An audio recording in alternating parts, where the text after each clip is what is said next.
আজকের সবচেয়ে মজার বিষয় হচ্ছে আমরা অনেক দূর দূরান্তে গেছিলাম আউইতাং এবং মিজোরামের যে গেট আছে এখানে আমরা অনেক জায়গায় ঘোরাফেরা করলাম আর গেছিলাম এক বোনের বাড়িতে।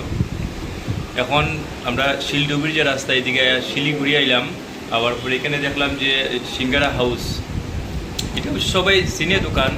তারপর আজকে আমরা সবাই ঢুকলাম সিঙ্গারা হাউসে। তবে সিঙ্গারা হাউসে সিঙ্গারাটা খুব ভালো, চাটনি এবং চাটাও ভালো আছে এখানে।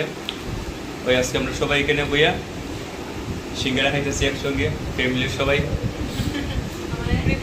আর সিঙ্গারার দোকানটা হয়েছে গিয়েছিল শিলিগুড়ি বাজার না ক্যাম্প, শিলিগুড়ি ক্যাম্প, এটা শিলিগুড়ি ক্যাম্প সিঙ্গারা হাউস।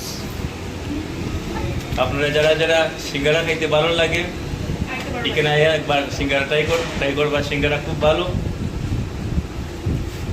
মানে আনলিমিট টাকা তুলেও পড়ে যত হয় হইব, কিন্তু আরামসে বইয়া খাইবা আনলিমিট, যতটা খাইতে পারো আর কি, টাকার হিসাব পড়ে মানে পেট ভরিয়া খাইতে পারবো। একদম গরম গরম সিঙ্গারা বাজে একদিকে দিতেছে আর নিয়ে। যারা যারা সিঙ্গারা ভালো লাগে কেনাইবা।